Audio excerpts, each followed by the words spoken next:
Hi friends, ഞാൻ ഷൈജ സ്വരൂപ്. നമ്മളിന്നിവിടെ തയ്യാറാക്കാൻ പോകുന്നത് ക്യാബേജ് വടയാണ്. അതിൻ്റെ ഇൻഗ്രീഡിയൻസ് എന്തൊക്കെയെന്ന് നമുക്ക് നോക്കാം. ഇതിൽ മെയിനായിട്ട് വേണ്ടിയത് ക്യാബേജ് തന്നെയാണ്. 1.5 കപ്പ് ചെറുതായി അരിഞ്ഞു വെച്ചത്, സവാള 1.5 കപ്പ്, പിന്നെ വേണ്ടിയത് നമുക്ക് അരിപ്പൊടി, അതായത് ഒരു 1/4 കപ്പ് കടലപ്പൊടി, മൈദാപ്പൊടി, പിന്നെ വേണ്ടിയത് മുളക് പൊടി, മഞ്ഞൾപ്പൊടി, ഗരം മസാലപ്പൊടി, ആവശ്യത്തിന് ഉപ്പ്, പിന്നെ കറിവേപ്പില ചെറുതായി അരിഞ്ഞത്, ഇഞ്ചി ചെറുതായി അരിഞ്ഞത്, വെളുത്തുള്ളി, പച്ചമുളക്, മല്ലിച്ചപ്പ്, ആവശ്യത്തിന് വെളിച്ചെണ്ണ. ഇതിനേക്കുള്ള ബാറ്റർ തയ്യാറാക്കാം. ക്യാബേജ് ഒരു പാനിലേക്ക് ഇടാം. അടുത്തതായി നമുക്ക് അരിഞ്ഞു വെച്ചിരിക്കുന്ന സവാള അതിലേക്ക് ചേർക്കാം.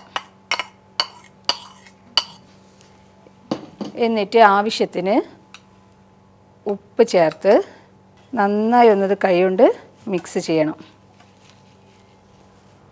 കൈകൊണ്ട് തന്നെ മിക്സ് ചെയ്യണം, എന്നാലേ ഉള്ളൂ അത് ശരിയാവുള്ളൂ. ഉള്ളിലെ ആ വെള്ളമൊക്കെ ക്യാബേജിലേക്ക് നന്നായി ഇറങ്ങി വരണം. ഇതിലേക്ക് കടലപ്പൊടി ഇട്ട് കൊടുക്കാം. എടുത്തു വെച്ചിരിക്കുന്ന അരിപ്പൊടി മുരിഞ്ഞ് വരാൻ വേണ്ടിയിട്ടാണ് നമ്മൾ അരിപ്പൊടി ചേർത്ത് കൊടുക്കുന്നത്.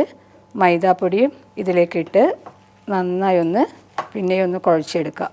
അതിനുശേഷം നമ്മുടെ മുളക് പൊടി കുറച്ച് ചേർത്താൽ മതി. അത് കളറിന് വേണ്ടിയാണ് ചേർക്കുന്നത്. നമ്മൾ പച്ചമുളക് ഇവിടെ ചേർക്കുന്നുണ്ട്. അല്പം മുളക് പൊടി, അല്പം മഞ്ഞൾപ്പൊടി, ഗരം മസാലപ്പൊടി ഇട്ട് നന്നായി വീണ്ടും കുഴച്ചെടുക്കാം.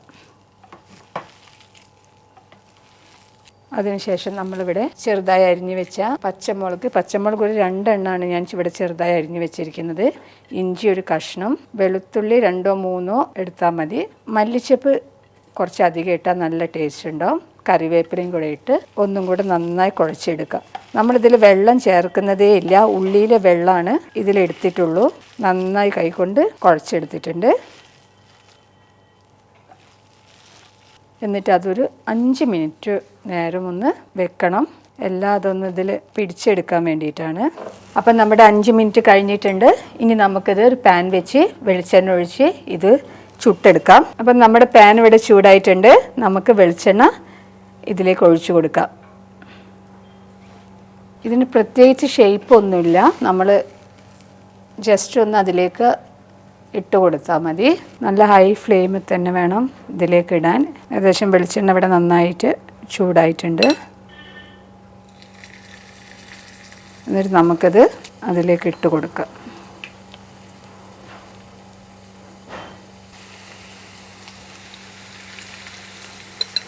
നമുക്കൊന്ന് സിമ്മിലാക്കിയിട്ട് മറിച്ചിട്ട് കൊടുക്കാം.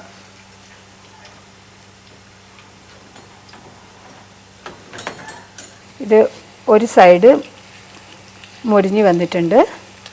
നമ്മൾ തിരിച്ചിട്ട് കൊടുക്കുക.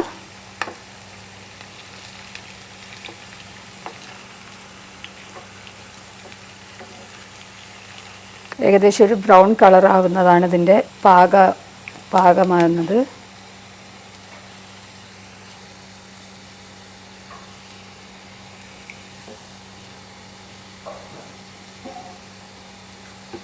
ഇത് ഏകദേശം ഇവിടെ റെഡി ആയിട്ടുണ്ട്.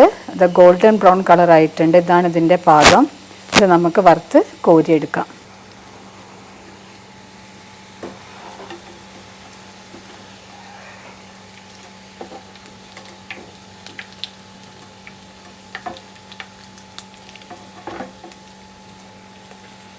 ഇത് കട്ടൻ ചായയുടെ കൂടെ നല്ല കോമ്പിനേഷനുള്ള ഒരു 4 മണി പലഹാരമാണിത്.